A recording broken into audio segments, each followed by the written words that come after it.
Welcome to shoot and show. నేను మీ prince విజయ్ని. మీకు అందరికీ తెలుసు కదా, సినిమాలు అంటే చాలా ఇష్టం. కానీ ప్రతి ఒక్కరికి పెద్ద సినిమాలు తీసే అవకాశం అయితే రావడము కష్టమే అని చెప్పుకోవచ్చు. సో అలాంటప్పుడు చిన్న బడ్జెట్తో కానీ పెద్ద ఐడియాస్తో కానీ ఆడియన్స్ని మనసు గెలిచేది షార్ట్ ఫిల్మే అని చెప్పుకోవచ్చు. సో షార్ట్ ఫిల్మ్స్ అంటే షార్ట్ టైంలో స్టోరీ, ఎమోషన్స్, మెసేజ్ అన్నీ కలిపి చూపించాలి. ఇది చాలా ఛాలెంజ్గా కానీ క్రియేటివ్ వర్క్ అని చెప్పుకోవచ్చు. అలాంటి క్రియేటివ్ జర్నీలో తనకంటూ ఒక స్టైల్ క్రియేట్ చేసుకున్న వ్యక్తి ఈరోజు అయితే మనతో పాటు ఉన్నారు. ఇంతవరకు తన షార్ట్ ఫిలిమ్స్ ద్వారా ఆడియన్స్కి అయితే మంచి కంటెంట్ అయితే ఇచ్చి యంగ్స్టర్స్కి అయితే ఇన్స్పిరేషన్ అవుతూ వస్తున్నారు అనమాట. సో స్టోరీ టెల్లింగ్లో కానీ ఫ్రెష్ అప్రోచ్తో సింపుల్గా కానీ స్ట్రాంగ్గా ప్రజెంట్ చేసే డైరెక్టర్ గారు అయితే మనతో పాటు ఉన్నారు. సో ఇప్పుడు ఆయన్ని పలకరించే ప్రయత్నం చేద్దాం. So welcome to shoot and show. నేను మీ ప్రిన్స్ విజయ్ని.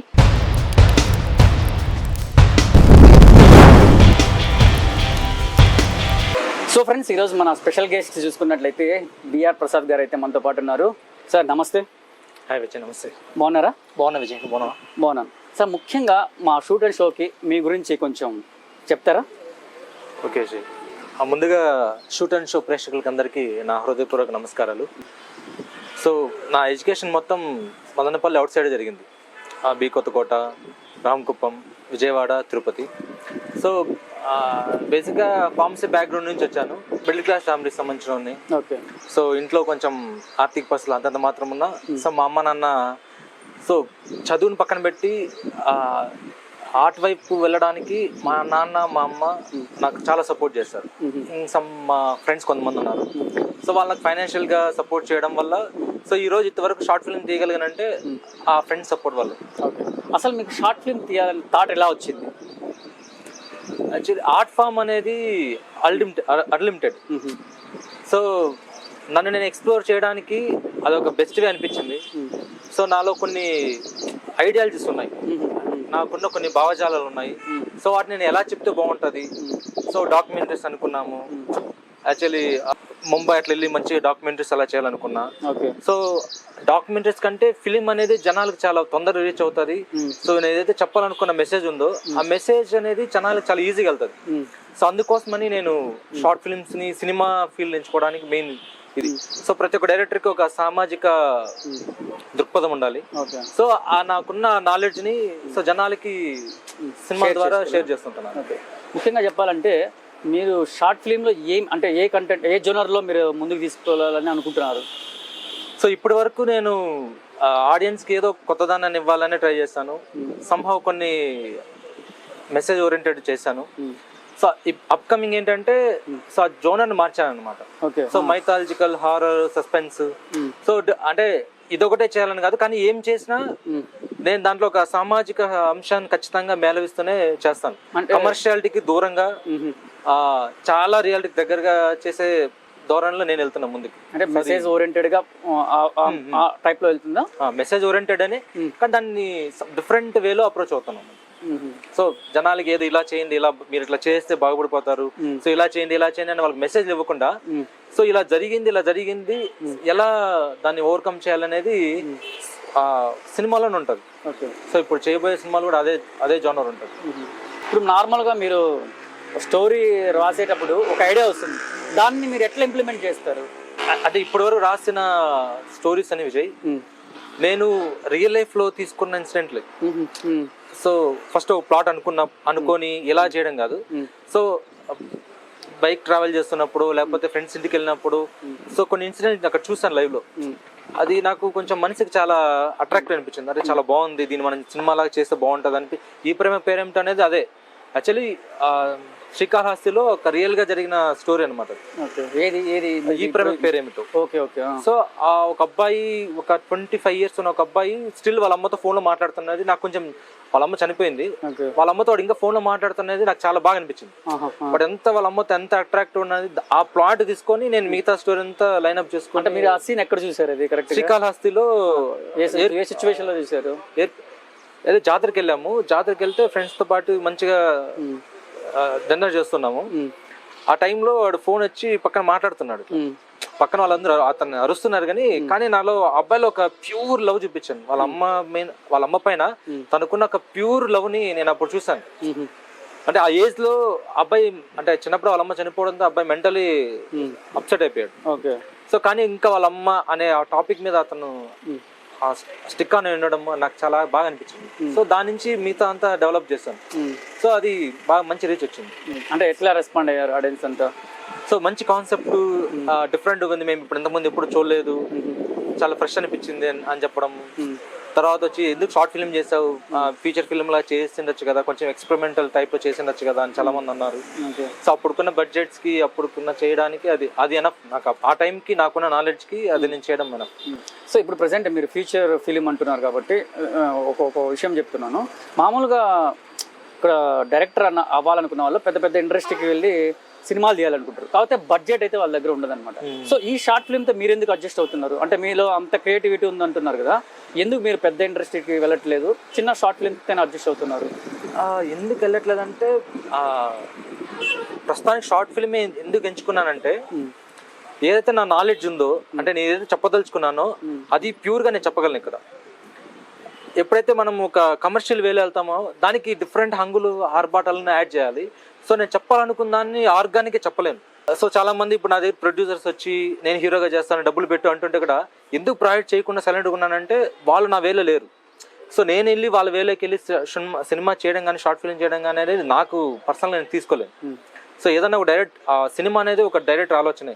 అల్టిమేట్గా డబ్బులు ఎవరు పెడుతున్నారు దానికంటే సో డైరెక్టర్ థాట్ ఏంటి, దాని సినిమాని ఎలా మనం ప్రజెంట్ చేయాలి అనేది డైరెక్ట్ చేతిలో ఉంటుంది. కాబట్టి సో వేరే వాళ్ళ థాట్స్ మీద డైరెక్టర్ ఇప్పుడు రన్ చేయలేడు. అలా రన్ చేసినా అది వర్కౌట్ అవ్వదు, సినిమా ఫుల్ ఫ్లెడ్జ్డ్గా ప్రజెంట్ చేయలేడు డైరెక్టర్. ఓకే. సో నేను అందుకోసమనే ఏదైతే నా ధోరణి ఏదైతే ఉందో ఆ ధోరణిలో ఎవరైతే ప్రొడ్యూసర్స్ వస్తారో సో ఆ ధోరణిలో వెళ్ళడానికి నేను నా యాక్షన్ ప్లాన్ రెడీ చేసుకుంటున్నాను. ప్రస్తుతానికి ప్రొడ్యూసర్స్ అంతా సెట్ అయ్యారు. So next month shoot start అవుతుంది. కొంచెం అంటే బిగ్ బడ్జెట్, కొంచెం ఇప్పుడు నేను చేసిన వాటికంటే కొంచెం మంచి బడ్జెట్. అంటే ఇది ఎట్లా షార్ట్ ఫిల్మ్ అంటొచ్చా లేకపోతే పెద్ద? యాక్చువల్లీ ఇది 2 hour కంటెంటే ఓటీటీకి ఇవ్వాలని ప్లాన్లో ఉన్నాము. మైథాలజీని, సస్పెన్స్, క్రైమ్ ని ఇంక్లూడ్ చేస్తూ ఒక రియల్ స్టోరీనే ప్రజెంట్ చేస్తున్నాం. కొంతమంది చూసుకున్నట్టయితే మదనపల్లిలో చాలా మంది ఉన్నారు డైరెక్టర్స్, షార్ట్ ఫిల్మ్ డైరెక్టర్స్ అయితే ఉన్నారు. కాకపోతే కొంతమంది డైరెక్టర్లు ఎట్లా చేస్తారంటే నువ్వు ఇంత పెట్టుబడి పెట్టు నిన్ను హీరోని చేస్తా అంటున్నారు. ఇది ఎంత మాత్రం, దీనిపైన మీ స్పందన ఏంటి? ఫస్ట్ నేను అలానే వచ్చాను, నువ్వు హీరోగా చెయ్యి, డబ్బులు పెట్టు, నేను డైరెక్ట్గా చేస్తానని చెప్పేసి చాలా నేను ఫస్ట్ అప్రోచ్ అవ్వడం ఎట్లా అప్రోచ్ అయ్యాను. కానీ మధ్యలో ఏమైందంటే అది కరెక్ట్ కాదని నాకు అనిపించేసింది. ఎక్కడో మనం ఏదో అబ్బాయిని లేపడానికో ఇంకోటి ఏదో చేయడానికో లేకపోతే 1000 రూపాయలు జోబులు వేసుకోవడానికో చేస్తానేమో అనే ఆలోచన వచ్చింది తప్ప నేనేంటి అనేది రాలేదు.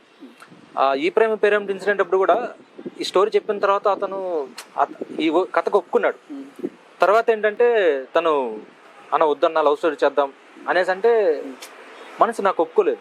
ఏంట్రా మనం మన జోనర్లోకి తీసుకొచ్చాం అబ్బాయిని, మొన్నటి ఇలా అంటున్నాడు అంటే ఆ అబ్బాయి ఏంటంటే మనం ఈ జోనర్ అంటే ఈ డిఫికల్ట్ స్టోరీని వే ఆఫ్ ప్రజెంటేషన్ సరిగ్గా చేయలేకపోతే జనాలు నవ్వుతారు, బ్యాడ్ అవ్వకూడదు, సో లవ్ స్టోరీ అయితే ఈజీ అయిపోద్ది చేద్దాం అన్నట్టు. సో అప్పుడు ఆ రోజు నేను స్టిక్ ఆన్ అవ్వడం వల్ల ఆ అబ్బాయిని బలవంతం చేశాను. సో నా దారిలో తీసుకొచ్చాను, వర్క్షాప్ చేసాము, వర్కౌట్ అయింది. సో కంటెంట్ ఏంటి, దానికి ఎవరు ఆర్టిస్టులు అయితే బాగుంటారనే దాని మీద మనం వెళ్తే బాగుంటుంది. హీరో అని వాడి కోసం కథ రాసి అదేమైపోద్ది అంటే ఆడియన్కి మనం అనుకున్న అవుట్పుట్ని ఇవ్వలేము.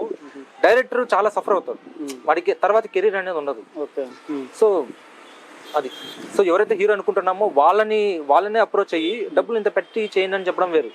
కానీ ఏదో ఎవరు వచ్చేసారు వాళ్ళని హీరో పెట్టి ఏదో ఆల్బమ్ సాంగ్ ఒకటి చేసాము లేకపోతే ఒక షార్ట్ ఫిల్మ్ చేసాము అనేది.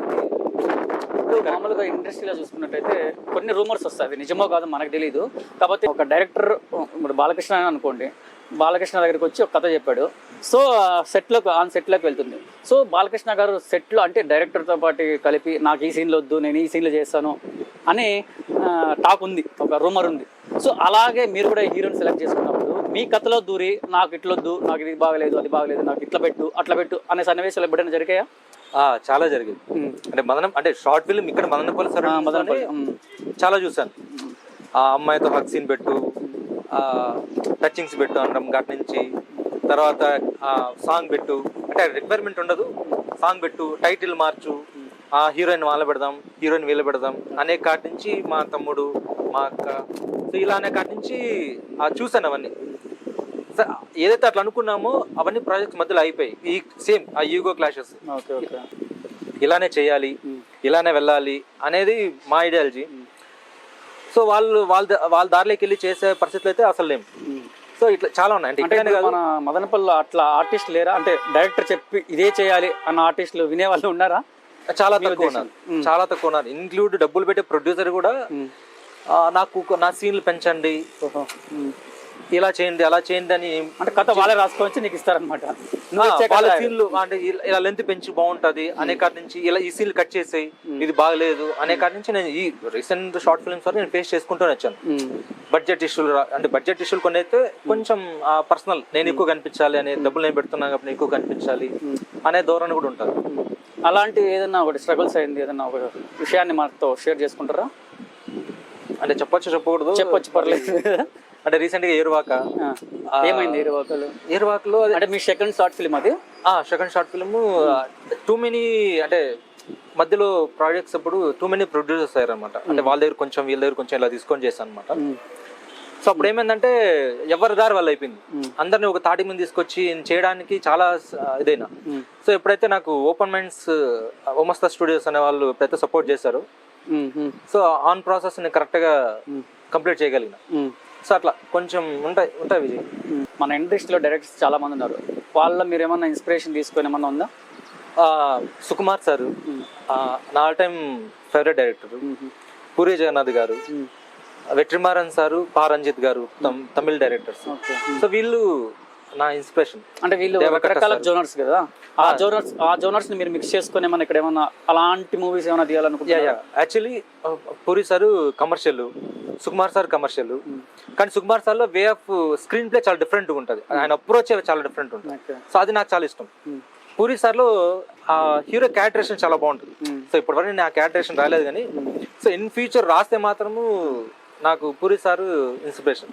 ఇంకా దేవకట్ట సార్ అనేది ఆయన సామాజికంగా ఆయనకున్న ఐడియాలజీని, అంటే సొసైటీకి కానీ ఎవరికి భయపడకుండా ఆయన ప్రజెంట్ చేసే విధానము నాకు ఇన్స్పిరేషన్. ఆయన డైలాగ్స్ కానీ ఎక్కడ కానీ ఎవరిని కానీ భయపడకుండా అనుకున్నట్టు చెప్పగలరు. వెట్రిమారన్ సార్, పారంజిత్ సారు వాళ్ళ సినిమాలో ఒక ఐడియాలజీ ఉంటుంది, వాళ్ళు అనుకున్న సిద్ధాంతాలని జనాలకి వాళ్ళు సినిమాల ద్వారా చెప్తుంటారు. సో నాకు అది వాళ్ళ పర్సనల్గా అది నాకు చాలా బాగా ఇష్టం. సో అందుకని పారంజిత్ సారు, వెట్రిమారన్ సారు నాకు వీళ్ళు కొంచెం ఇన్స్పిరేషన్. సో ఇప్పుడు తీస్తున్న సినిమా పేరు ఏంటో? తప్తసుర్మి. ఈ మధ్యనే నాకు తెలిసి దాన్ని షూట్ కి పూజా కార్యక్రమాలు కూడా చేసాం. సో ఎప్పుడు స్టార్ట్ అయిపోతుంది, ఎప్పుడు? ఆఫ్టర్ వినాయక చవితి. కొంచెం ఐడియల్ ఒకటి కావాలి సినిమాలో, ఒక ఐడియల్ కాటారమ్మ విగ్రహం అనేది కొంచెం మెయిన్ ప్రయారిటీ. సో దాని గురించి ఇప్పుడు ప్రస్తుతం ఐడియల్ ని చేయలేమంటున్నారు. సో ఐడియల్ అంతా ప్రిపేర్ అయిన తర్వాత షూట్కి వెళ్ళాలి అనేది ఆలోచన. సో ప్రసాద్ గారు, మొత్తానికైతే మీరు ఒక ఫార్మసీ చదివి మొత్తానికి సినిమా రంగంలోకి అయితే అడుగు పెట్టారు. సో ఈ సినిమా రంగంలో మీకు టిక్ ఇచ్చిన విషయం ఏంటి? యాక్చువల్లీ నేను చిన్నప్పుడు చదువుకోవడమే, మా నాన్న బీకామ్ చేయి అన్నాడు, కానీ నాకు సైన్స్ అంటే ఇష్టం. ఎందుకంటే అది అన్లిమిటెడ్, నువ్వు వెళ్ళే కొద్దీ సైన్స్లో ఎంతవరకు వెళ్ళచ్చు. అట్ ద సేమ్ టైం చదువు అయిపోయిన తర్వాత నేను జాబ్కి వెళ్ళాను, రెడ్డిస్ ల్యాబ్స్లో జాబ్కి వెళ్ళాను. నాకు అది సాటిస్ఫాక్షన్ లేదు, ఏదో రెగ్యులర్ లైఫ్ లాగా అనిపించింది, నన్ను నేను చూసుకోలేకపోతున్నా అక్కడ. సో చిన్నప్పటి నుంచి నేను సినిమాలు చూసి పెరిగాను, చిరంజీవి గారి ఫ్యాన్, పవన్ కళ్యాణ్ గారి ఫ్యాన్. సో ఎక్కడో మిస్ అవుతున్నాను, దాన్ని నేను ఇదైపోతున్నాను, పక్కకి వెళ్ళిపోతున్నాను, నా లైఫ్ ఇది కాదు అని అనిపించింది. సో అప్పుడు కీర్తన అనే ఒక మా లెక్చరర్ ఉన్నారు. సో ఆమె చెప్పాను, సో ఇలా అనుకుంటున్నాను, రిజైన్ చేద్దాం అనుకుంటున్నాను అంటే ఆమె అరిచారు, ఎందుకు నువ్వు ఫైనాన్షియల్గా స్టేబుల్ లేవు, జాబ్ చేసుకో మంచిది అని చెప్పేసి. అంటే లేదు మేడం, అంటే ఇలా వెళ్దాం అనుకుంటున్నాను అంటే ఏం సపోర్ట్ చేశారు ఆమె. ఏం కావాలని అడిగింది, నాకు ఏం కావాలి, ఇట్లా షార్ట్ ఫిల్మ్ చేద్దాం అనుకుంటున్నాను అని చెప్పేసి. సో ఆమె ఆలోచించుకోవడం 1 lakh ఇచ్చింది. వెళ్ళి రిలయన్స్ మార్ట్, మదనపల్లి రిలయన్స్ డిజిటల్తో కెమెరా కొన్నాం. కనీసం అంతవరకు నేను కెమెరా కూడా పట్టుకోలేదు.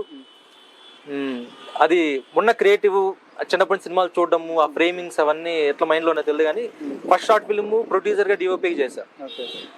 సో అది నాకు స్టఫ్ ఇచ్చింది, ఓకే మనం కేపబిలిటీ ఉన్నాం దీంట్లో. సో మనకి ఫస్ట్ షార్ట్ ఫిల్మ్ మనం ఎలా చేసామంటే నెక్స్ట్ మనం ఫర్దర్గా మనం చేయగలం. సో నాకు అనిపించింది. సో నాకు ఫార్మసీ కంటే ఇక్కడ కిక్ బాగుంది. సినిమా చేస్తే జనాల నుంచి వచ్చే అప్లాజ్ కానీ, ఆ నేమ్ అవన్నీ చాలా బాగా ఎంజాయ్ చేశాను. ఫైనాన్షియల్గా మనం ఎంత వీక్ ఉన్నామని పక్కన అంటే, ఒక ఆడియన్స్ నుంచి మనకు వచ్చే ఒక అప్రిషియేషన్ మనం ఒక 10 రోజులు హ్యాపీగా బతికేలా చేస్తారు.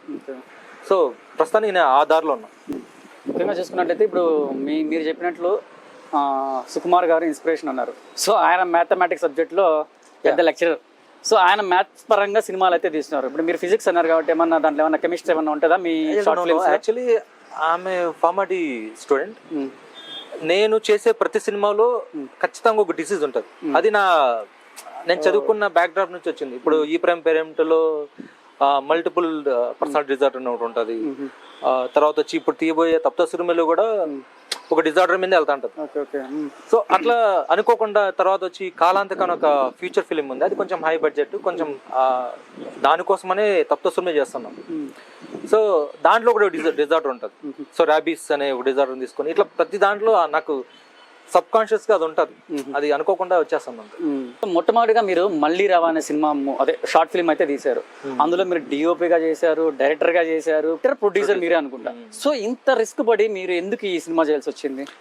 అదే ఫస్ట్ మనల్ని బిలీవ్ చేయడానికి ఎవరికి ముందుకు రారు. మనం ఏంటని ప్రూవ్ చేసుకోవాలి. సో మనం ఏంటని ప్రూవ్ చేసుకునేటప్పుడు ఖచ్చితంగా బాధ్యత మన మీద ఉంటుంది. సో ఫస్ట్ నన్ను మా టీచర్ నమ్మారు, కీర్తన మేడం నమ్మారు. సో ఆమె కొంచెం మోరల్ సపోర్ట్ చేశారు, ఫైనాన్షియల్ సపోర్ట్ చేశారు. సో ఎప్పుడైతే అంతవరకు ఆమె హెల్ప్ చేశారు. సో ఫర్దర్గా నేను ఆమెను అడగలేను. సో ఏం చేయాలన్నప్పుడు ప్రొడ్యూసర్గా మనమే దిగాలి. సో నా జూనియర్ని ఒక అమ్మాయిని తీసుకున్నాను. నా క్లాస్మేట్ చైల్డ్ క్లాస్మేట్ ఒకడు ఉన్నాడు. సో వాడిని హీరోకి తీసుకున్నాను. సో నేను డివైపీ ప్రొడ్యూస్ చేశాను. రైటింగ్ మా ఫ్రెండ్ విజయ్ చేశాడు. సో అతనే డైరెక్షన్ చేశాడు. తర్వాత సెకండ్ పార్ట్ నేను చేయాల్సి వచ్చింది. సో సెకండ్ పార్ట్ చేస్తే బాగుంటుందని కొంతమంది ఫోర్స్ చేశారు చేయాలని. సెకండ్ పార్ట్ చేసాము. సో అది మంచి అప్లాజ్ వచ్చింది. నెల్లూరు అసైడ్ వెళ్ళి బీచ్, అప్పుడు కొంచెం అది మాకు ఒక బీచ్కి వెళ్ళి షూట్ చేస్తున్నామంటే అది చాలా ఎగ్జైట్మెంట్ అన్నమాట. అప్పట్లో చాలా హై మూమెంట్ అది. సో చేసాము. సో అది కూడా బాగా మంచి క్లిక్ అయింది. అదే జోనర్ లో ఉంది. సో లవ్వేనా? ముఖ్యంగా మా ఆడియన్స్ లో చాలా మందికి ఒక డౌట్ ఉంది. మీరు ఒక ప్రాజెక్ట్ 2 ప్రాజెక్టులు అయితే స్టార్ట్ చేశారు. ఏది మధుమతి అని చెప్పేసి రావణ కాస్టర్. అది ఎందుకు మధ్యలో ఆగిపోయింది? కారణం ఏంటి? మధుమతి అప్పట్లో ఒక మంచి budget, black magic cam, Hyderabad నుంచి ఆర్టిస్ట్ తీసుకొచ్చాము, స్వాతి అనే ఆమె చేసాం. సో డిఓపి దగ్గర ఏమైందంటే ఆ బ్లాక్ మ్యాజిక్ నేను హ్యాండిల్ చేయలేనని చెప్పేసి ప్రొడ్యూసర్ వేరే అతను హైర్ చేశారు. సో ప్రతి ఫ్రేమ్లోనూ మిస్టేక్స్. ఈ పాతాళ భైరవి సినిమాల్లో ఎట్లయితే గాల్లో తలకాయలు మాట్లాడుతుంటాయో అలా ఫ్రేమ్స్ ఉంటాయి. సో అప్పుడు నేను చెప్పలేకపోవడము, నా కమ్యూనికేషన్ సరిగ్గా లేకపోవడము, నాకు అంత ఫ్రీడమ్ ఇవ్వలేదు అక్కడ. సో షూట్ అంతా కంప్లీట్ చేసాము. కానీ ఏది కానీ ఏ రోజు కానీ షూట్లో నాకు నచ్చినట్టు ఏ రోజు జరగల. పేరు నేను డైరెక్టర్ కానీ కథ నాదే కానీ డిఓపికి ప్రొడ్యూసర్కి నచ్చేదే జరిగేది అక్కడ అంతా. సో షూట్ జరుగుతాను, నేను పక్కకి వెళ్ళి కూర్చున్న సందర్భాలు చాలా ఉన్నాయి. మధుమతి ఆ టైంలో. So on shoot final shoot సినిమాకి చాలా ఇంపార్టెంట్ సీన్ అది. సో సినిమా అంతా ఆ సీన్ మీద బేస్ ఉంటుంది. అలాంటి టైంలో కూడా నన్ను పక్కకి వెళ్ళి కూర్చోబెట్టి సేమ్ ఈ రూట్ లోనే ఆర్ఆర్ కళ్యాణం ఆపోజిట్ లోనే సీన్ అది. అక్కడ జరగాల్సిన సీన్ ఇంట్లోకి వెళ్ళి షిఫ్ట్ చేశారు. అది ఒక సోల్ సీన్, ఆత్మతో మాట్లాడే సీన్ అనమాట. సో అది నాకు కంటెంట్ పరంగా అది నాకు చాలా డిసప్పాయింట్ అయింది. పక్కకి వెళ్ళి కూర్చొని కళ్ళ నీళ్ళు పెట్టుకుని ఏడుస్తుంటే నాకు అనిపించింది, ఎందుకు మనం ఇంత సఫర్ అవుతూ చేస్తున్నాం, మనకు నచ్చింది మనం జరుగుతుంది, మనం ఎందుకు అంటే ఆ కథలో ఎవరైనా దూరినారా? అంటే నార్మల్ గా డైరెక్ట్ ప్రొడ్యూసర్ డిఓపి బాగా ఇన్వాల్వ్ అయ్యారు. వాళ్ళు బాగా అంటే ఆయన సీనియర్ అని చెప్పేసి ఆయనకి వాల్యూ ఇచ్చారు. సో నేను జూనియర్ అని చెప్పేసి నా మాటకి వాల్యూ ఇవ్వలేదు. కథ ఎవరిది? కథ నాది. డైరెక్షన్ కూడా నేనే. కానీ డైరెక్టర్నే పక్కన పెట్టారు. సో అది నాకు చాలా మనసుకు తీసుకోలేకపోయినా. ఎందుకంటే అరే ఇంత పెద్ద ప్రాజెక్ట్ చేస్తున్నాను, ఇక్కడేంటి మనము ఒక సీనియర్ దగ్గర మనం అని అంచవేయబడుతున్నాము అని బాధేసింది. అంటే మీ ఐడియాని పక్కన పెట్టి వాళ్ళ ఐడియాలజీని ఇంప్లిమెంట్ చేయడము, వాళ్ళ ఐడియాలజీ ప్రకారంగా కెమెరా వర్క్ జరగడము, సో ఇదంతా జరిగింది అనమాట. సో అది నాకు నచ్చలేదు. నా పేరు పడితే నా రెప్యుటేషన్ పోతుంది. అంటే నేనేంటంటే మనసుకు నచ్చకపోతే నేను అసలు చేయను, టచ్ కూడా చేయను. సో ప్రొడ్యూసర్కి చెప్పాను, ఇంతవరకు చేశారు, మీరు డైరెక్టర్ కార్డు మీరు వేసుకుంటారు, ఎవరి పేరు వేస్తారు మీరు వేసుకోండి, ఎడిటింగ్ కూడా చేయొచ్చు దగ్గరుండి, కానీ నా పేరు వేసుకోవడం నాకు ఇష్టం లేదు. సో వాళ్ళకి ఇచ్చేసాను, అంటే ఎడిట్ చేసి రఫ్ కట్ చేసి వాళ్ళకి ఇచ్చాను. సో తర్వాత ఇంకా ఎప్పుడు వాళ్ళకి నేను కాల్ చేయలేదు, వాళ్ళు నాకు కాల్ చేయలేదు. మొత్తానికి రావణ కాస్ట్ గురించి చెప్పండి. రావణ కాస్ట్ చాలా రూమర్స్ అయితే వస్తున్నాయి ఈ మధ్య, ఏంటది? రావణ కాస్ట్ ఏంటంటే స్టార్ట్ చేయడము ఒక 40 minutes స్టార్ట్ చేద్దామని ఒక 5 lakhs బడ్జెట్ అనుకున్నాం.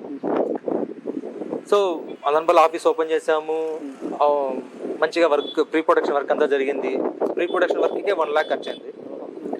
తర్వాత సాంగ్స్ ఒక 4 సాంగ్స్ చేయించాం. ఈచ్ సాంగ్ ఒక 35,000 అయింది. తర్వాత వచ్చి ఒక 1 వీక్ షూట్కి వెళ్ళాం. పోస్టర్ డిజైన్స్, కెమెరా రెంటల్స్, ట్రావెల్కి, వీటికన్నిటికీ డబ్బులు ఖర్చు అయ్యింది. పూజ సెరమనీ చేస్తాం, ఇక్కడ ముహూర్తం స్టార్ట్ చేసాము. దానికి మాజీ ఎమ్మెల్యే గారు తిప్పారెడ్డి గారు వచ్చి అటెండ్ అయ్యారు. సో అంతా బాగా జరిగింది. సో ఎక్కడ క్లాష్ వచ్చిందంటే బడ్జెట్ దగ్గర. సో అప్పటి వరకు 40 మినిట్స్ చేసి మాకు వాళ్ళు రిటర్న్ అడిగారు. అంటే ఆల్రెడీ 40 మినిట్స్ అయిపోయింది? లేదు, ఒక 20 మినిట్స్ కంప్లీట్ చేసాము. సో 40 మినిట్స్ చేసి మాకు రిటర్న్, అంటే మేము చేస్తున్నాం కదా, మాకు రిటర్న్ కావాలి అమౌంట్ అన్నారు. అంటే పెట్టిన అమౌంట్ రిటర్న్ రావాలని. అది ఎట్లది రిటర్న్ ఎట్లా రావాలా? అంటే ఇంకా మీకు ప్రాజెక్ట్ సేల్ చేసిన తర్వాత మాకు అమౌంట్ రిటర్న్ వస్తుంది అన్న. సో అప్పుడు ఏమైందంటే 40 మినిట్స్ చేసి ఓటీటీకి వెళ్దు. సో యూట్యూబ్లో పెడితే డబ్బులు వస్తుందా రాదా తెలియదు. సో మనం వెళ్తే ఓటీటీ వెళ్ళాలంటే ఈజీగా 1 hour ప్లస్ చేయాలి. సో బడ్జెట్ ఎక్కువ అవుతుంది. సో మీరు ఆ బడ్జెట్ తెస్తే నేను చేయగలను. సో ఈ బడ్జెట్లో చేసేయాలంటే మాత్రం కష్టం అవుతుంది, ఎందుకంటే బ్యాక్గ్రౌండ్ స్కోర్ ఉంటుంది, ఇవన్నీ ఉంటాయి. అది 40 మినిట్స్ అంటే ఈచ్ 40K వేసుకున్న బడ్జెట్ వస్తుంది. అంటే మీరు వాళ్ళకి చెప్పిన బడ్జెట్ ఎంత? 40 మినిట్స్ నేను 5 lakhs చెప్పాను. ఎప్పుడైతే అది 2 hour కంటెంట్ అయిందో వాళ్ళ బడ్జెట్ తీసుకురాలేకపోయారు. సో అది మధ్యలో మొత్తం ఎంత అనుకున్నారు మీరు బడ్జెట్? ఇది మొత్తం 15 అనుకున్నాను. 15. సో అది ఆగిపోయింది, మధ్యలో ఆగిపోయింది. సో డిస్కషన్ జరుగుతున్నాయి వేరే వాళ్ళతో, ఎందుకంటే సాంగ్స్ అవన్నీ ఉన్నాయి, పోస్టర్ డిజైన్స్ ఉన్నాయి. సో ఏది కానీ బయట తీసుకురాకపోవడానికి కారణం ఏంటంటే, సో ఆన్ ప్రాసెస్ షూట్కి వెళ్ళిన తర్వాత, షూట్ కంప్లీట్ అయిన తర్వాత అప్డేట్ ఏదైనా ఇద్దాం. సో అంతవరకు అప్డేట్ ఇవ్వకపోవడం కరెక్ట్ కాదని చెప్పి, అంటే అప్డేట్లు ఇస్తాము ప్రాయిడ్లు ఆగిపోతాయి, అప్డేట్లు ఇస్తాము ప్రాయిడ్లు ఆగిపోతాయి. సో అదొక బ్యాడ్ రూమర్ కూడా ఉంది అమ్మాయి. సో అందుకోసం మనం అదంతా ఉండకూడదు. ఏదైతే మనం ఆన్ సెట్కి వెళ్తామో షూట్ కంప్లీట్ అయిన తర్వాత, ఆఫ్టర్ ఎడిటింగ్ కంప్లీట్ అయిన తర్వాత ఏదైనా అప్డేట్స్ ఇవ్వాలనే దాంట్లో ఉన్నాం. తప్ప సినిమా కూడా అదే, షూట్ కంప్లీట్ అయిన తర్వాత అప్డేట్లు ఇద్దాం. సో బిఫోర్ దట్ ఏమి మనం అనౌన్స్ చేసేది వద్దు. మొత్తానికి ఈ 2 ప్రాజెక్టులు తిరిగి వస్తాయా లేకపోతే అంతేనా? మధుమతి డౌటే, మేబీ రావణ్ కాస్ట్ రావచ్చు. అంటే మళ్ళీ దానిపై డిస్కషన్ జరుగుతున్నాయి. ఓకే. అది ఎప్పటికైనా చేయాలని ఆలోచన ఉన్నాం, ఎందుకంటే మంచి కంటెంట్, చాలా raw and rustic content. So work out అవుతుంది. ఇటీవల కాలంలో ఏరువాక షార్ట్ ఫిల్మ్ అయితే బాగా మంచి హిట్ అయింది. సో ఇది అయితే మీకు 4 years పట్టింది మన కంప్లీట్ అవ్వడానికి. సో ఎందుకు పట్టింది ఇంత 4 years రావడానికి కారణం ఏంటి? అలాగే ఉండండి. అలాగే ప్రొడ్యూసర్స్ కూడా చాలా మంది చేంజ్ అయ్యారని మాకు టాక్ వచ్చింది. ఎందుకు వచ్చింది ఇంత రిస్క్ భరించడానికి? ఏంటి కారణము? ఒక్క రీజన్, మెయిన్ రీజన్ అయితే నేనే. ఎందుకంటే ఫస్ట్ ఆల్బమ్ సాంగ్ చేయాలనుకున్నాము, కానీ అప్పటికే ఆల్బమ్ సాంగ్ ఏంట్రా, షార్ట్ ఫిల్మ్ చేసి మళ్ళీ ఆల్బమ్ సాంగ్ చేయడం ఏంటి? ఆల్బమ్ సాంగ్ అనేది నాకు చాలా చీప్ అనిపించింది, తక్కువ, నా స్థాయికి తక్కువ అనిపించింది. అంటే మీ స్టోరీలో ఏంటి అదే థీమ్ ఏంటి? రైతు గురించి వాళ్ళు పడుతున్న కష్టాల గురించి ఒక సాంగ్ లో చెప్పాలనేది థీమ్. ఎప్పుడో ఒక 5 years ముందు చేసుకున్న సాంగ్ అది. సో దాన్ని అలానే పెట్టేస్తాను, ఏదో ఒకటి చేయాలి, దాన్ని ఎందుకు దాన్ని ఖాళీ వదిలేస్తాం. అది ఎవరికైనా సబ్జెక్ట్, ఫార్మింగ్ అనేది, ఆర్మీ అనేది, అది ఎవరికైనా సబ్జెక్ట్ చేయాలి అనే ఆలోచన ఉంది. సో చేయాలనుకున్నప్పుడు ఆల్బమ్ సాంగ్ చేద్దామని మా ప్రొడ్యూసర్ గంగాధరం గారితో మాట్లాడారు. ఆయన చెప్పాడు బడ్జెట్ 10,000 సార్, షూట్ కంప్లీట్ చేస్తానని చెప్పాడు. కానీ నా స్టేబుల్ మైండ్ సరిగ్గా లేదు అప్పుడు, టక్కని ఆలోచన మారిపోయింది. సో ఆయన టైటిల్ ఆయన ఇచ్చాడు, ఏరువాక అనే టైటిల్ ఆయన ఇచ్చాడు. సో చేయాలనుకున్నాను. సార్కి ఆయన ఫోన్ చేసి చెప్పా, సార్ ఇలా షార్ట్ ఫిల్మ్ లా తీస్తే బాగుంటుంది అంటే, ఏంటండి మీరు ఎలా చేస్తున్నారు, నాకు చెప్పింది సాంగ్ మళ్ళీ ఇప్పుడు షార్ట్ ఫిల్మ్ అంటున్నారు ఏంటన్నారు. సరే, సో ఆయనకి నాకు కొంచెం డిస్కషన్ జరిగింది. సో ఆయన నన్ను, సరే మీ ఇష్టం చేయండి అని చెప్పేసి అన్నారు. సో తర్వాత అబ్బాయి హీరో కొంచెం అమౌంట్ ఇన్వెస్ట్ చేశాడు, నేను కొంచెం అమౌంట్ ఇన్వెస్ట్ చేశాను. సో షూట్ కంప్లీట్ చేయగలను. షూట్ కంప్లీట్ అయిపోయింది, కానీ అవుట్పుట్ అనుకున్నంత రాలా. కొంచెం డిసప్పాయింట్ అయినా, అంటే ఎడిట్ చేసేటప్పుడు కొంచెం అర్థమైపోయింది. మధ్యలో ఏంటంటే ఒక వేరే స్టూడియోకి వెళ్ళడము, హార్డ్ డిస్క్, ఆ స్టూడియో అంతా ఫైర్ యాక్సిడెంట్ అయ్యి ఆ హార్డ్ డిస్క్ మొత్తం పోవడము, డేటా అంతా ఎరేజ్ అయిపోయింది. సో ఇంకా ఫిక్స్ అయిపోయినాం, ఖచ్చితంగా రీషూట్కి వెళ్ళాలని అనుకున్నా. సో రీషూట్కి వెళ్ళాం. అంటే షూట్ కంప్లీట్ అయిన తర్వాత మీకు 4 years పట్టిందా, లేకపోతే మధ్యలో ఎడిట్ అంటే మ్యూజిక్ జరుగుతుంది, మ్యూజిక్ జరిగేటప్పుడు ఒక స్టూడియోలో ఫైర్ యాక్సిడెంట్ అయ్యి మొత్తం హార్డ్ డిస్క్ అంతా, మొత్తం సిస్టమ్ అంతా చాలా మొత్తం పోయింది. సో నేను ఆ పర్సన్ అడగలేను. సో అది నేను బ్యాకప్ పెట్టుకోవాల్సింది. సో దాని రెస్పాన్సిబుల్ నేనే తీసుకోవాలి. సో రీషూట్కి వెళ్దాం అన్నప్పుడు టీం అందరూ ఏం ఆలోచించారంటే, అంటే చేసిన దాన్ని మళ్ళీ రీషూట్ చేస్తున్నారేమో వాళ్ళు అనుకున్నారు. సో వాళ్ళు ఆన్ టైం షూట్కి రాలేదు, చాలా ఫోర్స్ చేసి ఇంటికి వెళ్ళి వెయిట్ చేసి ఇంట్లో దగ్గర కూర్చొని వాళ్ళ బలవంతంగా షూట్లు పిలిపించి కంప్లీట్ చేశారు షూట్. సో అప్పుడు నాకు ఒమస్తా స్టూడియోస్ అధినేత రాజేశ్వర్ గారు నాకు అప్పుడు సపోర్ట్ చేశారు. సో ఆయన ముందుకు వచ్చి నేను ఎంత అయిందో చెప్పు, నేను ముందుకు వచ్చి నేను ఇన్వెస్ట్ చేస్తాను. అంటే ఈ సినిమాలో సెకండ్ ప్రొడ్యూసరా? Second producer. ఓకే. నేను ఇన్వెస్ట్ చేస్తాను. అప్పటికే కెమెరాలు అన్ని ఆయన సపోర్ట్ చేసి తీసుకొని చేసాం. సో ఎట్లా మనం అంటే సాంగ్ రికార్డింగ్ కూడా అక్కడే జరిగింది. సో ఎట్లా మనం ఇట్లా ఇన్వెస్ట్ చేసాం కాబట్టి నేను ఫైనాన్షియల్గా ఇన్వెస్ట్ చేస్తాను ఎంత చెప్పని ఆయన ముందుకు వచ్చిన తర్వాతే అది జనాల ముందుకు వచ్చింది. లేదంటే అది కూడా అయితే టోటల్గా ఇరవైకి ఇద్దరు ప్రొడ్యూసర్లు. ఇద్దరు ప్రొడ్యూసర్సే. కానీ ఆయన గంగాధరం గారికి ఆయన అమౌంట్ ఆయనకి వెళ్ళిపోయింది. సో ఫైనల్ గా అఫీషియల్ గా రాజేశ్వర్ గారు మొత్తానికైతే ఏరువాక అయితే బయటకు వచ్చింది. వ్యూవర్షిప్ కూడా మంచి లాక్స్ లో అయితే వెళ్ళింది. మదనపల్లిలో చూసుకున్నట్లయితే ఎక్కడ చూసినా వాల్ పోస్టర్లో ఏరువాకనే. సో ఇది ఆర్గానిక్ గా వచ్చిందా లేకపోతే ఈ బ్యానర్స్ మార్కెటింగ్ వల్ల వచ్చింది అంటారా? విజయ్ ఒక విషయం చెప్తాను. ఒక అవుట్పుట్ ఒక ప్రాజెక్ట్ తీసాము, యూట్యూబ్లో రిలీజ్ చేసాము. రిలీజ్ చేశాక అవుట్పుట్ చాలా బాగుంది. అంటే ఒక 10,000 మంది చూసారు, చాలా బాగుంది అన్నారు. ఆ 10,000 వ్యూస్ అనేది ఆ అవుట్పుట్ స్థాయిని తగ్గించదు. ఎందుకంటే యూట్యూబ్ అనేది ఒక SEO మీద రన్ అవుతుంది. మనం ఎంత బాగా SEO ఇంప్లిమెంట్ చేస్తే వ్యూస్ అంత బాగా వెళ్తాయి. సో ఆ వ్యూస్ అనేవి లక్ష వ్యూస్ వచ్చిన షార్ట్ ఫిల్మ్ బాగుంటుంది అనే గ్యారెంటీ లేదు. ఇప్పుడు ఏరువాక కూడా అంతే. ఇప్పుడు దాంట్లో 1,00,000 వ్యూస్ వచ్చిందని అది మంచి అవుట్పుట్ అంటే కొంతమంది నచ్చుతుంది, కొంతమంది నచ్చదు. నచ్చాలి నచ్చుతుంది, నచ్చడం నచ్చదు. అట్లని 10,000 వ్యూస్ వచ్చిన షార్ట్ ఫిల్మ్ ఉంటుంది, అది చాలా మంది చూస్తారు, చాలా బాగుందని చెప్తారు. సో అది అట్లని 10,000 వ్యూస్ వచ్చాయని చెప్పేసి దాని స్థాయి తక్కువ అనుకుంటే కూడా మనం అనుకోలేం. సో ఇంకోటి ఏంటంటే ఏరువాకకి వ్యూస్ అనేవి ఆర్గానిక్ వచ్చాయా లేదనేది యాక్చువల్లీ దాన్ని ప్రమోషన్ బాగా చేసాం. అంటే యాక్చువల్లీ పెద్ద సెలబ్రిటీలతో అట్లా లాంచ్ అవ్వాల్సింది, కానీ అప్పుడుకున్న బడ్జెట్ లిమిటేషన్స్ అంత దూరం వెళ్ళి లాంచ్ చేయడానికి కొంచెం కరెక్ట్ కాదనిపించింది. అప్పటికే చాలా ఓవర్ బడ్జెట్ అయింది. సో కరెక్ట్ కాదనిపించింది. సో బ్యానర్స్ ఇవన్నీ కట్టాం. సో బ్యానర్స్ కట్టడము ఇవన్నీ ఆర్గానిక్ వ్యూస్. సో ఇవి నాకు తెలిసి ఒక 30% అలా వచ్చిండొచ్చు, ఐ థింక్, మేబీ. అంటే అక్కడ ఉన్న కామెంట్స్ ని వాటిని బేస్ చేసుకుంటే. సో మిగతా ఏంటంటే యాడ్సెన్స్. సో ఏదైతే గూగుల్ యాడ్సెన్స్ లో అప్లోడ్ చేయడము, సో యాడ్ ని ప్రమోట్ చేసుకుంటూ మిగతా వ్యూస్ వచ్చిండొచ్చు. ఇప్పుడు మామూలుగా మీరు షార్ట్ ఫిల్మ్స్ తీస్తుంటారు, ఈ ప్రేమకు పేరేంటి, ఏరువాక, ఇవి ఫేమస్ మాకు తెలిసి. సో ఏరువాక అయితే పక్కన అంటే ఆ ప్రొడ్యూసర్ ఎవరు? ఏరువాక రాజేశ్వర్ గారు. అంటే మీ ఛానల్లో వేసుకోకుండా ఆ ఛానల్లో ఎందుకు వెళ్ళింది అది? అంటే ప్రొడ్యూసర్ పెట్టాడని చెప్పేసి ఆ ఛానల్ కమ్ముకున్నారు. కథ మీది అంతా మొత్తమే కదా, అంటే మీకంటూ ఒక ఛానల్ ఉంది. కానీ ఫైనాన్షియల్ మ్యాటర్లో ఆయన హ్యాండ్ ఎక్కువ ఉంది. ఓకే. సో నాకు ఆయనకి చాలా కమ్యూనికేషన్ ఉంది, అంటే చాలా ర్యాప్ ఉంది. ఎందుకంటే నేను ఈరోజు ఫైనాన్షియల్గా ఎంతో కొంచెం స్టేబుల్గా ఉన్నానంటే రాజా సార్ నాకు చాలా సపోర్ట్ చేశారు. ఫైనాన్షియల్గా నాకు చాలా సపోర్ట్ చేశారు. నేను ఏ రోజు ఇంత అమౌంట్ కావాలి సార్ అన్న నాకు చాలా హెల్ప్ చేశారు. సో ఆయన నాకు అంత హెల్ప్ చేసినప్పుడు నేను ఆ షార్ట్ ఫిల్మ్లో 2-3 ప్రొడ్యూసర్స్ ఉండొచ్చు, కానీ సో వాళ్ళందరికీ ఇష్టమే.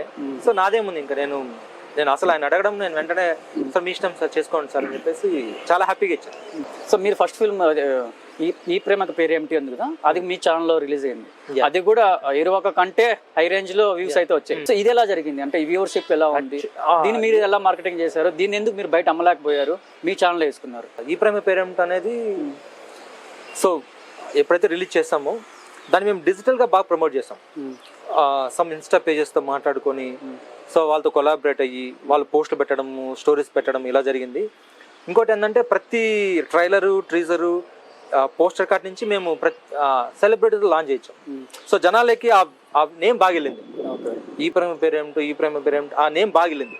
సో అది బాగా హెల్ప్ అయింది. సో ఈ ప్రేమ పేరేమిటో వ్యూస్ చాలా ఆర్గానిక్గా వచ్చాయి.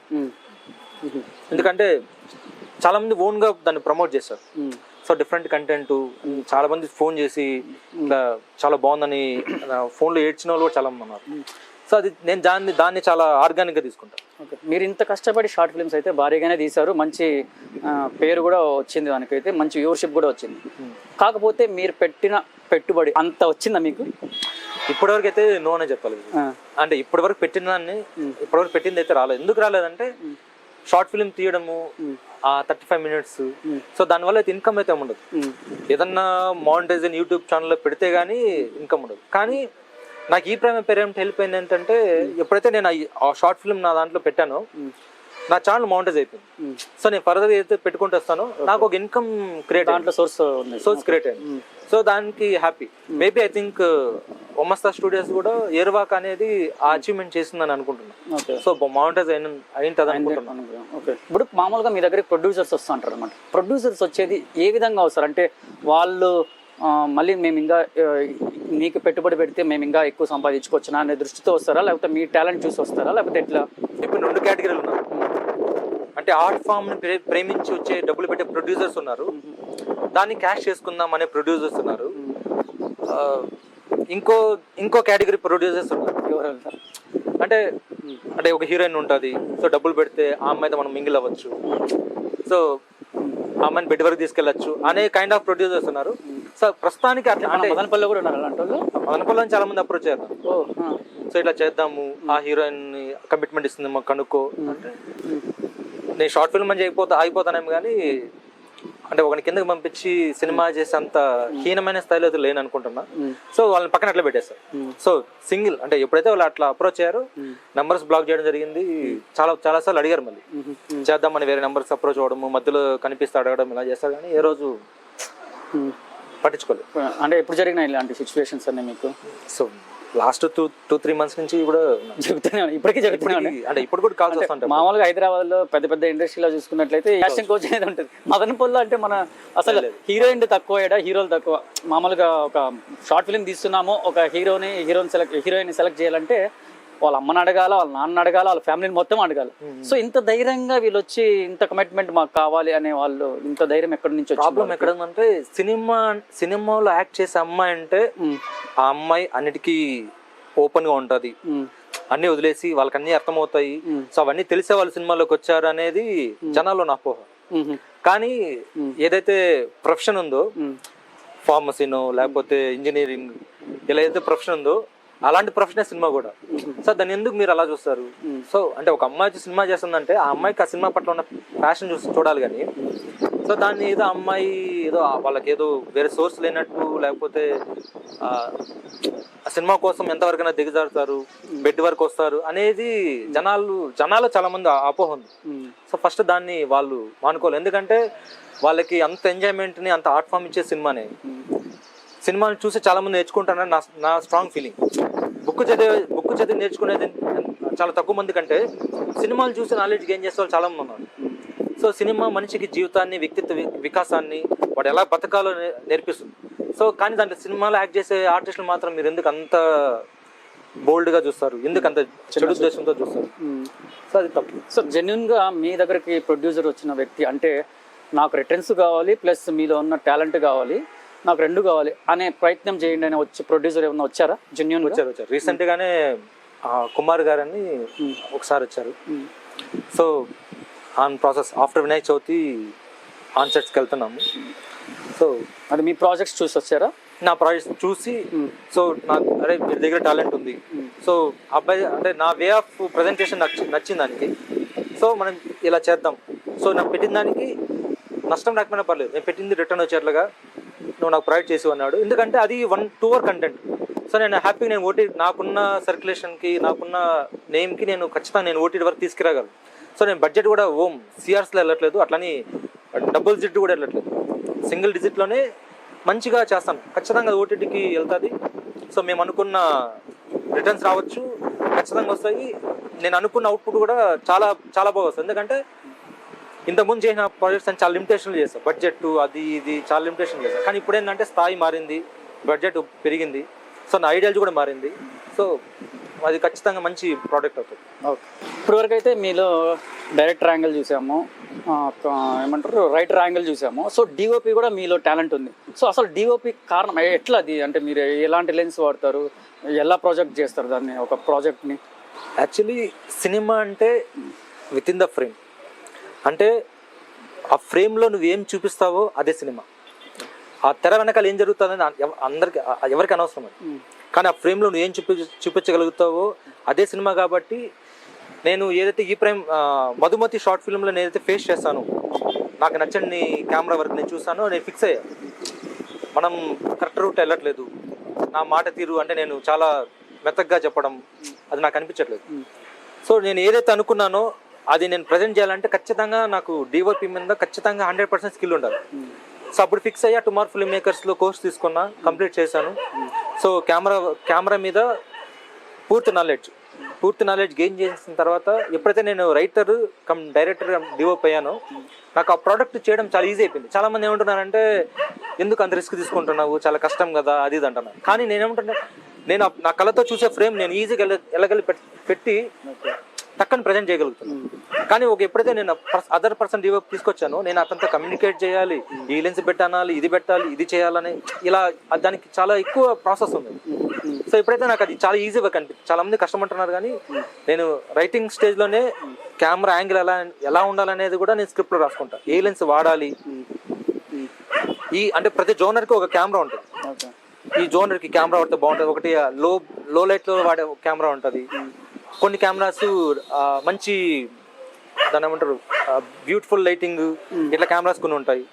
సో జోనర్ బట్టి నేను కెమెరా షిఫ్ట్ అవుతూ వస్తున్నాను. అట్ ప్రజెంట్ నా ఫేవరెట్ కెమెరా అంటే నేను లూమిక్స్ కెమెరా ఇస్ బై, అంటే నెక్స్ట్ నేను ఇంకా వేరే కెమెరాకి షిఫ్ట్ అవ్వకపోవచ్చాము, ఎందుకంటే ఎప్పుడైతే దాంట్లో ఉన్న నేను ఆ స్టఫ్ చూసానో ఇంకా స్టిక్ అని అయిపోయాను. మేబీ ఇన్ ఫ్యూచర్ నేను ఫ్యూచర్ ఫిల్మ్ తీయాల్సి వస్తే కూడా నేను పానాసోనిక్ సంబంధించిన లూమిక్ సిరీస్ కెమెరాస్ తోనే షూట్ చేస్తాను. అంత సినిమాటిక్ వస్తుంది, బ్యూటిఫుల్, చాలా బాగుంది. ఇప్పటివరకు అయితే చాలా షార్ట్ ఫిల్మ్స్ అయితే వచ్చాయన్నమాట, అందులో క్రిటిసిజం కూడా ఉంది అనమాట. సో దేని ద్వారా అంటే కామెంట్స్ ద్వారా వచ్చాయా, పాజిటివ్ నెగిటివ్ అనేది, దాంట్లో మీకు మిగిలిపోయిన క్రిటిసిజం ఏంటి? నేను తీసిన ఫస్ట్ 3 షార్ట్ ఫిల్మ్స్ నేను చాలా క్రిటిసిజం ఫేస్ చేస్తాను. మేబీ రెగ్యులర్ కంటెంట్ అవ్వచ్చు, మేము దాన్ని అప్పుడు ప్రజెంట్ అప్పటికి మాకు నేమ్ ఇన్స్టల్ స్టేజ్ కాబట్టి నేను దాన్ని సరిగ్గా ప్రజెంట్ చేయకపోయిండొచ్చు. సో ఏంట్రా రొటీన్ లవ్ స్టోరీ తీస్తాను ఏంద్రా, అసలు ఆ హీరోయిన్ మార్చండి, ఆ హీరోయిన్ ఏంటి ఎక్స్ప్రెషన్ సరిగ్గా లేవు, ఇట్లా చాలా వచ్చాయి. ఇంకొంతమంది అయితే నువ్వు అసలు సినిమాలకు పనికిరావు ఎందుకు, అంటే యూట్యూబ్లో కామెంట్స్ చాలా పెట్టారు, అట్లా బాగాలేదు షార్ట్ ఫిల్మ్, దయచేసి ఇట్లా చేయకు, ఆపేసి మేము చూడలేకపోతున్నాం, ఇట్లా చాలా చూశాను. సో మేబీ ఆ క్రిటిసిజం వల్లే నేను ఈరోజు అంటే ఇంత మంచిగా తీయగలుగుతున్నాను. అంటే ఆడియన్స్ మైండ్ని అప్పుడు అర్థం చేసుకోగలను. అంటే ఆడియన్స్ ఏదో కొంచెం డిఫరెంట్గా వాడు అప్రోచ్ అవుతున్నాడు మనతో, వాడు ఏదో డిఫరెంట్గా ఆలోచిస్తున్నాడు, మనం ఒక రొట్ట కంటెంట్ తీసి వాళ్ళ మీద వదిలేస్తున్నాము. సో ఇలా కాదనిపించింది. సో అప్పుడు ఒక డిఫరెంట్ కైండ్ ఆఫ్ ఫిలిం చేయాలనుకున్నా, ఆ డిఫరెంట్ కైండ్ ఆఫ్ ఫిలిమే ఈ ప్రేమకు పేరేమిటి.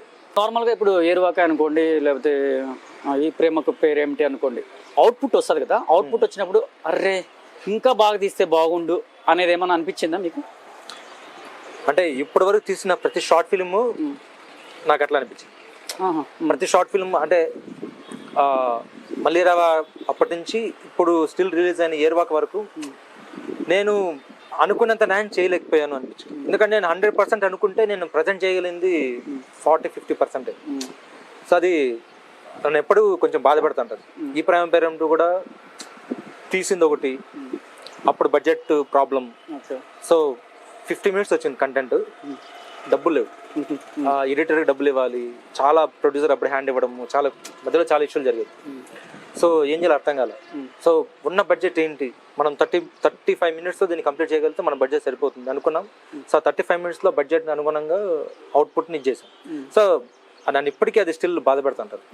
ఏర్వాక కూడా అంతే. ప్రసాద్ గారు, మొత్తానికైతే ఈ ఫీల్డ్లో అయితే మీకు 5 years పైన ఎక్స్పీరియన్స్ ఉంది.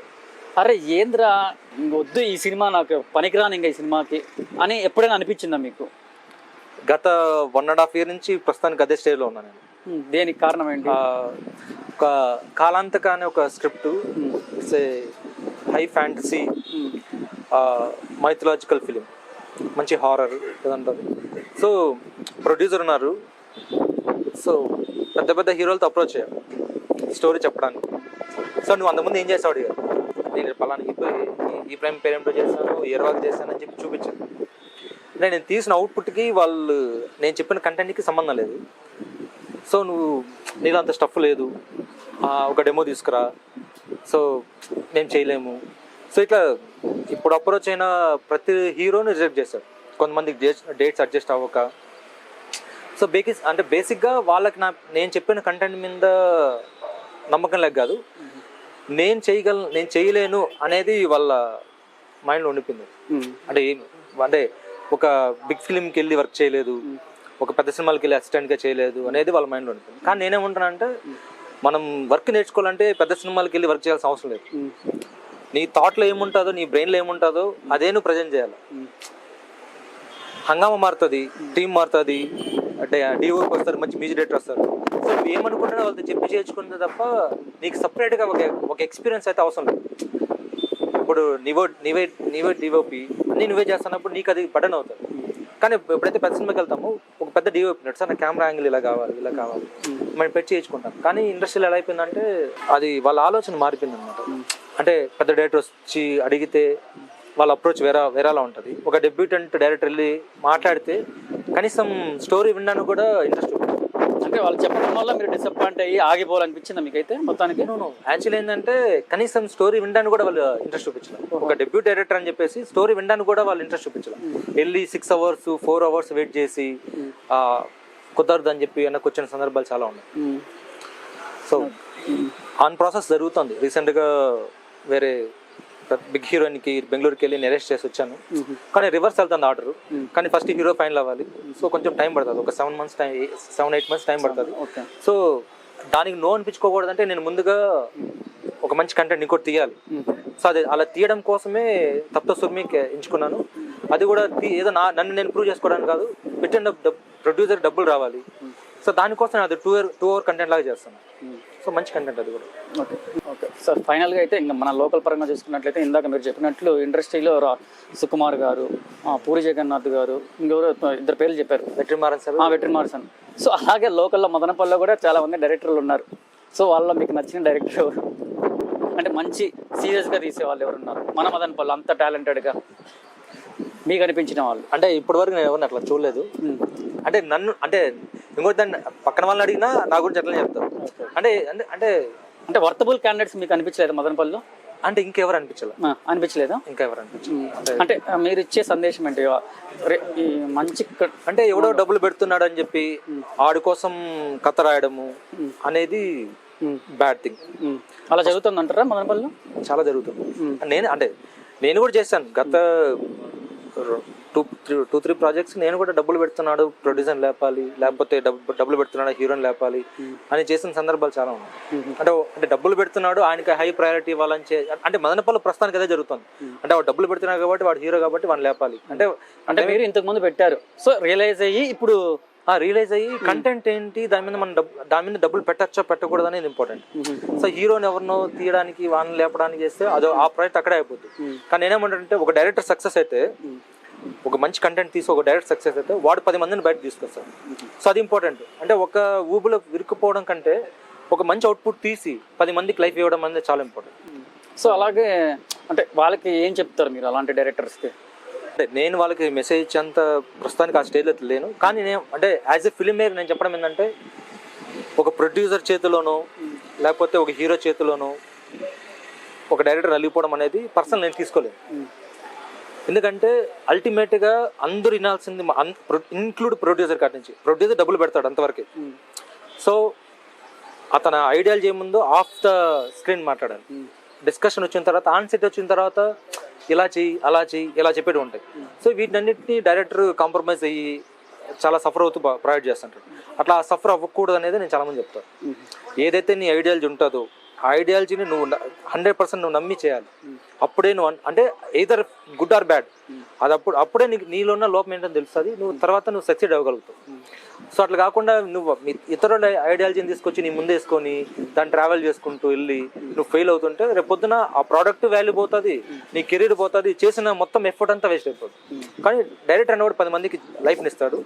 సో అది చాలా డైరెక్టర్ ఐడియాలజీ మీద అందరూ ట్రావెల్ అవ్వడం అనేది చాలా ఇంపార్టెంట్. అది ముఖ్యంగా మదనపల్లి ఎవరు మేజర్ అంటే ఎక్కువ తప్పులు చేస్తుంది ఎవరు మామూలుగా?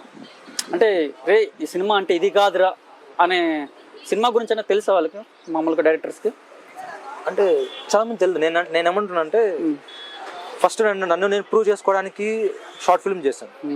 బట్ నేను ప్రొడ్యూసర్ తీసుకొచ్చాను. నేను ప్రొడ్యూసర్ దగ్గర ఒక 10 లక్షలు ఖర్చు పెడుతున్నా అంటే వాడు కనీసం నేను 11 లక్షలు తీసుకొచ్చి ఈ స్టేజ్లో నేను ప్రొవైడ్ చేయగలిగాను. సో అలా చేయలేని టైంలో నేను ఆ ప్రోడక్ట్ చేయకపోవడం మేలు అనిపిస్తుంది. ఎందుకంటే అంటే ప్రస్తుతానికి మదనపల్లిలో ఆ స్టఫ్ ఉన్న కేటగిరీ పీపుల్ నాకు ఎవరు కనిపించలేదు. ఎందుకు చెప్తున్నానంటే ఆ ప్రొడ్యూసర్ ఏదో స్క్రీన్ మీద కనిపించాలనే ఉద్దేశంతోనో లేకపోతే ఎంకరేజ్ చేయాలనే ఉద్దేశంతో వచ్చి డబ్బులు పెడతాంటాడు. సో పెట్టిన దాన్ని నువ్వు మార్కెట్ వరకు చేయగలగాలి కదా. సో అంత స్టఫ్ రాసి స్క్రీన్ ప్లేలో ఉందా, అంత కంటెంట్ ఉందా, సో అంత ప్యాడింగ్ ఆర్టిస్టులు ఉన్నారా, సో ఏంటనేది 2-3 లక్షలు పెట్టేసి నేను 5 లక్షలు 10 లక్షలు పెట్టేసి నేను ఓటీటీకి వెళ్ళిపోతాను అనేది కైండ్ ఆఫ్ డ్రీమ్. అంటే అది ఒక భ్రమ. మొత్తానికి లోకల్లో ఉన్న డైరెక్టర్స్కి మీరు చెప్పారా ఇది సినిమా కాదు ఇలా చేయాలి అని చెప్పే ప్రయత్నం అన్నా మీరు చేశారా? నేను చాలా మంది చెప్పాను. నేను కలిసినప్పుడు అదే చెప్తాంట, ఎందుకబ్బా ఆయన ఎవరో డబ్బులు పెడతానని చెప్పి ఆయన కోసం కథ రాయడం ఎందుకు. సో నిన్ను నువ్వు ప్రూవ్ చేసుకోవడానికి ఏదైనా చెయ్యి. అప్పుడే నువ్వేంటని నువ్వు తెలిస్తేనే కదా రేపు పొద్దున్న నువ్వు ఒక ప్రొడ్యూసర్కి వెళ్ళి పెద్దగా కథ చెప్పగలవు. సో ఎవరినో లేపడానికి ఒక మంచి కంటెంట్ని కిల్ చేయొద్దు అని చెప్పేది నేను నమ్మేది అదే, నేను ఇతరులకు చెప్పేది కూడా అదే. నేను ఇప్పుడు షూట్ అండ్ షో ఛానల్ నుంచి కూడా నేను చెప్పేది ఏంటంటే ఫిలిం మేకర్ అనేవాడు అందరికీ సుపీరియర్, అంటే టీంలో అందరికంటే సుపీరియర్. అంటే వాడి ఐడియాలజీతో మీరు అందరూ ట్రావెల్ అవ్వాలి, కానీ మీ అందరి ఐడియాలజీ వాడి మీద వేసి రుద్దకండి. సో అప్పుడు ఏమవుతుందంటే అనుకున్న అవుట్పుట్ రాదు. దానివల్ల మీరు చెప్పినట్టు చేయలేరు సినిమా, ఎంటైర్ టీం అంతా సఫర్ అవుతుంది. మొత్తానికి డిఓపి డైరెక్టర్ గురించి తెలుసుకున్నాము, రైటింగ్ గురించి తెలుసుకున్నాము, ఇదంతా బాగుంది. ఈ ఆర్టిస్టులు ఉంటారు అనమాట, ఈ సెలక్షన్ అనేది ఎలా జరుగుతుంది అంటే మదనపల్లి అనేది చాలా ప్రసిద్ధి చెందింది కళాకారులు అని చెప్తారు. కాకపోతే ఆర్టిస్టులు మీరు ఎలా బయటకు తీస్తారు? ఎంతమంది బాగున్నారు ఇక్కడ ఆర్టిస్టులు, నటించే వాళ్ళు ఎంత బాగా యాక్ట్ చేసే వాళ్ళు ఉన్నారు, వాళ్ళని ఎలా సెలెక్ట్ చేస్తారు? లేకపోతే మీరు ఏమైనా బయట నుంచి తెచ్చుకుంటారా, లేకపోతే మన తెచ్చుకుంటారా? ఒక 3-4 మెంబర్స్ నేను చూసిన ది బెస్ట్ యాక్టర్స్ అంటే 3-4 మెంబర్స్. అందులో రాజేశ్వర్ గారు ఆన్ టైం ఉంటారు. ఈ టైంకి రావాలంటే ఆ టైం ప్రాపర్గా టైం అంటే నేను ఇనిషియేట్ చేయకపోయినా ఆయన ఫోన్ చేసి ఇనిషియేట్ చేస్తారు ఎక్కడ రావాలి ఏం చేయాలనేది. ఆయన ఆర్టిస్ట్ పరంగా నేను ఆయన్ని ప్రాపర్గా నేను ఆయనలో చూశాను. ఇంకా సాయి అనే అబ్బాయి ఉన్నాడు, నా ఈపీపీ హీరో, దాంట్లో మెయిన్ లీడ్ చేసిన అబ్బాయి. సో అబ్బాయి కూడా ఆన్ టైం ఏదైనా చెప్తే ఆ టైంకి వచ్చేలా అట్లా సపోర్ట్ చేస్తారు. అంటే అందరూ మీ దాంట్లోనే నటించిన వాళ్ళే. నేను చెప్పేది బయట వాళ్ళ గురించి ఏంటంటే నేను అదే చెప్తాను, మదనపల్లిలో డైరెక్టర్ వాల్యూ లేదు, ఇది 100%. ఎందుకంటే ఒకడు వెళ్ళి వాడి దగ్గర కూర్చొని స్థలం కొట్టేశారు అన్న ఇట్లా చేయండి అన్న అని చెప్పి వాడిని అడుక్కొని వాడి టైంకి అనుగుణంగా వర్క్ చేస్తున్నారు కానీ డైరెక్టర్లు.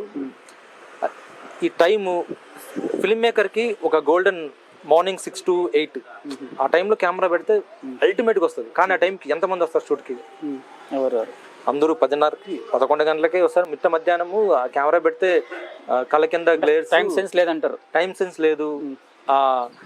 ఏంటి డైరెక్టర్ మైండ్ని డైవర్ట్ చేయడం కాటి నుంచి ప్రోడక్ట్లో మధ్యలో ఈ గొడవలు పెట్టడం వరకు చాలా ఉన్నాయి. అంటే వీళ్ళకి అంత ప్రాపర్ నాలెడ్జ్ లేదు.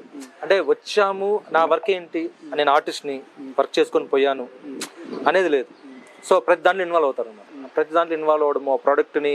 అంటే ప్రాబ్లం ఏమవుతుందంటే ఇప్పుడు మనం ఒక 10 మంది కలిసి వర్క్ చేస్తున్నాం, దాంట్లో 2-3 డైరెక్టర్ అవ్వాలని ఆలోచన ఉంటుంది. ప్రాజెక్ట్ జరుగుతుంటుంది. ప్రాజెక్ట్ జరిగేటప్పుడు ఆ ప్రొడ్యూసర్ని పక్కకి తీసుకెళ్ళి ఆ ఆర్టిస్ట్ కానీ కాబోయే డైరెక్టర్ కానీ చెప్తాను అనమాట, నేను కూడా డైరెక్షన్ అవ్వదు అనుకుంటున్నాను, నాది కూడా కంటెంట్ ఉంది అని చెప్పి చేస్తారు. చేయడం ఒకటి.